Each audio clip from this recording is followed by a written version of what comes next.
Hello guys, ndagusuje kandi ngo ikaze wahisemo kunkurikira ku Nkomangiro TV, ukaba uri ahantu hagiye hatandukanye haba hanze y'u Rwanda cyangwa se ukaba uri no mu Rwanda ariko ugahitamo gukurikira ibiganiro nkugezaho uhabwa umugisha.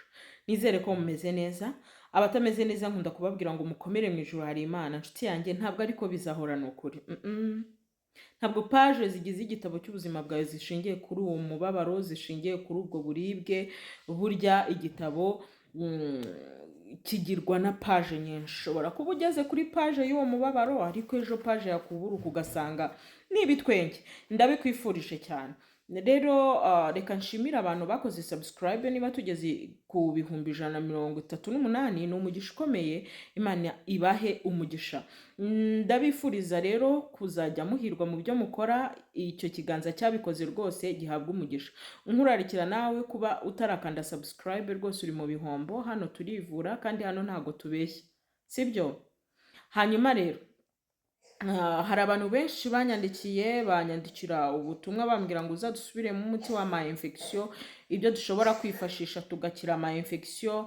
Ibyo byose nibyo ngiye kukubwira. Hari ama infection urinary, infection vaginal, hakaba n'ama infection yo mu maraso. Ni ibintu nyine ni indwara zatuziye kuko Satani yaratumanukiye afite umujinya mwinshi. Nta mikino rero adufiteho, ariko hashimwe Kristo we watanze ibimera agatanga n'ubwenge bwo kuba abantu babikoresha bikabagirira umumaro. Si rimwe si kabiri, ndetse n'ubuhamya bari bwinshi ku bantu bakunze kunkurikira.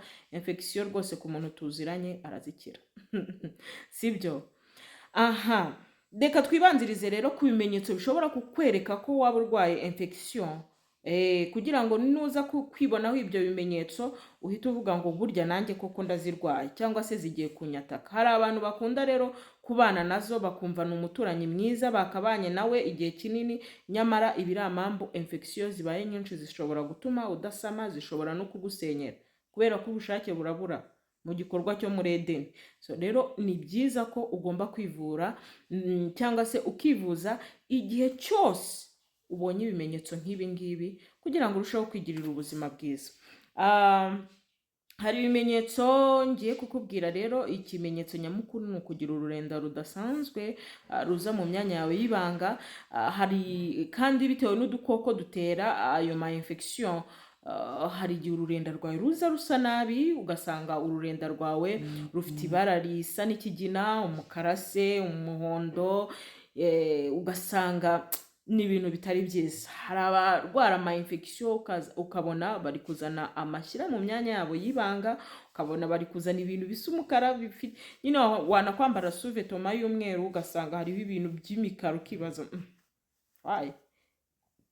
Hari n'abazana uruzi, bikaba ngombwa ko banambara pad kuva ku wa mbere ukageza ku wundi ucyambara pad. Ni ukuri ni uburushyi, ariko kandi Kristo abaruhure. Niyo mpamvu mbabwira ngo mukoreshe imiti mbabwira, nta kabuza muzakira, sibyo? Hari n'abandi rero bakunze kugaragaraho ibimenyetso byo kumva bababara mu kiziba cy'inda, kumva araremereye.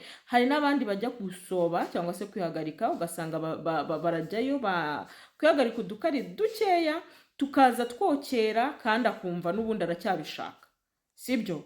Akumva aracyabishaka. Ni ibimenyetso rero bishobora kukwereka yuko urwaye ama infection yaba urinary cyangwa se vaginal. Bigenda bisa ibimenyetso, bigenda bihura. So rero niyo mpamvu mba nkubwira ngo ujye ukurikira ibiganiro nkugezaho kugira ngo tujye tubana nyine umenye icyo wakwivurisha. Reka nkwibutse gukanda like, so wari wabyibagiwe? Urakoze cyane. Hanyuma rero dukomeze. Hari abakunda kugira isereri ndetse bakanaruka kandi ari ama infection. Hari n'abakunda kuribwa umutwe. Rero ukibaza ngo ibyo se bihurira? Umva, urugingo ni mugenzi w'urundi. Ni ukuvuga ngo iyo ino ribabaye ubwonko nabwo burababara. So niyo mpamvu, sibyo?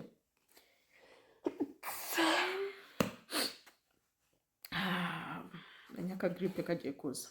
Hanyuma rero twikomereze, sibyo? Ibyo bimenyetso byose bishobora kukwereka yuko urwaye ama infection. Nakubwiye ibyo bindi byose, sibyo? Byo kuribwa umugongo wo hasi nawe ukakurya. Ibyo ni ibimenyetso bishobora kukwereka ko urwaye ama infection. Kubura ubushake bw'abashakanye ni ikibazo cy'ama infection. ngombwa rero wa mumama we wa mukobwa we, cyane ko ari abagore n'abakobwa zikunze kugaragaraho cyane cyane, usanga ari nabo bakunze kwanduza abagabo, sibyo? Niyo mpamvu rero mba mbabwira ngo mujye mwivuza rwose. Hanyuma se tumaze kubona ibyo bimenyetso byose, nibyo koko infection zirakira? Nukuri zirakira. Igisubizo nuko zikira kandi dukoresheje ibyaremwe. Hari abantu batajya bakunda kubona ibimera cyane cyane abo mu mujyi, niyo mpamvu mwansabye ngo bategurire umuti wa ma infection. Iyo ubuze umuti, iyo ubuze ibimera ngiye kukubwira, uramamagara nkaguha uyu muti kuri nimero ziba ziri kuri screen, hanyuma ukarushaho kwivura kandi rwose bikagenda neza. Nibihe bimera rero twifashisha? Mbere na mbere dukenera tey, tugakenera cyangwa reka mbivuge tunabikora, sibyo? Ni ukuvuga ngo fata umukamato wa tey, ni ukuvuga tey zuzuye gutya, ufate n'umukamato wa siple zuzuye gutya, nurangiza ufate umukamato wa kapusine n'indabyo, ibibabi bya kapusine n'indabyo gutya, ufate n'umushishiro gutya, hanyuma ube watetse amazi litiro 3, namara gushya ufate bya bindi byose ubishyiremo nibura bibire iminota 3 kugeza kuri 5, ubikure ube wateguye akadobo keza cyane. Nurangiza ugire gute? Nurangiza ubishyiremo. Mu kubishyira muri ako kadobo urahita ufata tungurusumu duheke nk'10 udushyire mu kadobo, sibyo? Udushyire mu kadobo kurwo ruvange kuri litiro nk'eshatu z'amazi uba watetse muri byo, undushyiremo udutungurusumu uduheke 10 wadukataguye cyangwa se wanaturabye, it's okay. None iyo rero ibyo birangiye icyo ukora niki? Iyo ibyo birangiye ureka bigasa nk'ibihora, ariko akuka gashyushye kakizamuka, ni ukuvuga byabaye akazuyazi. Ukicaraho wambaye ubusa, wambaye kuri igice cyo hasi, uba ukenyeye igitenge cyangwa se niba uri no muri dushe yawe mu cyumba, it's okay, wicaremo wambaye ubusa nta kibazo.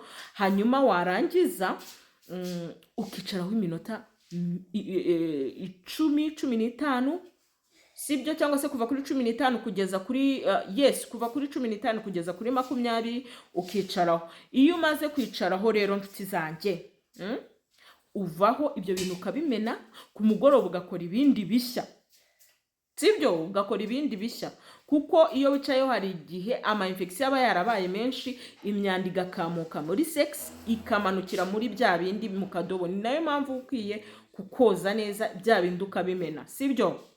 Mbibutsa kandi ko hari amakosa abagore n'abakobwa bakora, bakamesa amasuvetoma bakayashyira mu nzu batayanitse cyangwa ngo bayarepase. Ni bibi cyane. Niba uri mu gipangu cy'abantu benshi, wenda ufite ipfunwe cyangwa se kutanika suve yawe ukumva biguteye isoni, gura udutambaro twabugenewe tubonerana, hanyuma ujye ushyira ku masuvetoma yawe wayabitse, wayanitse, noneho nurangiza ugashyireho, ariko imirasire y'uzuba ijyeho, cyangwa se unarepase. Ikindi kandi mwibuke kujya munywa amazi babye, mwibuke kujya munywa amazi barumuna banjye, mwibuke kujya munywa amazi pe. Ikindi ushobora kwifashisha rero ni iki? Ushobora gufata ibitunguru oignon rouge, sibyo? Oignon rouge cyangwa se ibitunguru bitukura, ukabiteka mu mazi, tuvuga ibitunguru 4, ukabiteka mu gice cya litiro cy'amazi, ukabireka bigahorana amasaha 8, ukanywa akarahure kamwe mu gitondo akandi ku mugoroba. Ibi nabyo bikiza infection no ku bagabo, sibyo? Reka tujye kuri infection zo mu maraso. Infection zo mu maraso ni izihe? Infection zo mu maraso ni iki wakora kugira ngo uzikire? Ifatire elayo uvange n'amakara, kuvuga ikiyiko kimwe cya elayo, ikiyiko kimwe cy'amakara ushyire mu mazi, hanyuma nibura 2 mu cyumweru ujye unywa. Ikindi kivura ama infection ama infection yo mu maraso ni igorogonzo. Akatsi biti igorogonzo, ni ukuvuga ngo akatsi biti igorogonzo kavura ama infection ku kigero ntakubwira. Kugasekura ukagateka mu mazi ukayungurura ukanywa. nk'unywa nyine umuti bisanzwe, akarahure kamwe mu gitondo. Niba ari umwana ukamuha nk'ibiyiko nka bitatu. Umwana iyo umaze kumuha ibiyiko bitatu, ku muntu mukuru ushobora kunywa agace k'akarahure, sibyo? Nta kibazo. Umuntu mukuru ushobora kunywa agace k'akarahure mu gitondo, kandi saa sita, kandi nimugoroba. Ama infection yo mu maraso arashira rwose. Hari uwundi muti nari nibagiye kubabwira, umuti wa infection cyangwa se ubwandu bwo mu nzira z'inkari, sibyo? Kano katsi kagufasha. Akakatsi ntabwo uri kukabona? Aka katsi kagufasha, nizere ko ukabona neza. Rero aka katsi bakita isununu, sibyo? Rero ugakoresha gute? Ufata umukamato w'amababi y'isununu n'undi wa cyayicyayi. Mu cyayicyayi dukoresha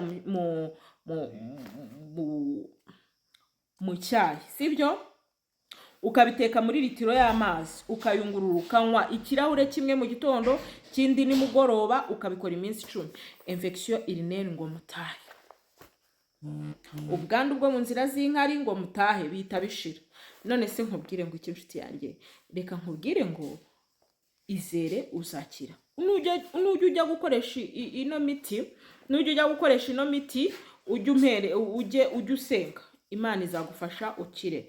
Kandi ku bantu batabona ibyo byose, have to call me, ufite kumpamagara nkaguha umuti, sibyo? Ariko uragurwa, sibyo? Tujye tubyibukiranya, uragurwaho. Hanyuma rero mugubwe neza, mugire amagara mazima. Ndabakunda, Imana ikandusha.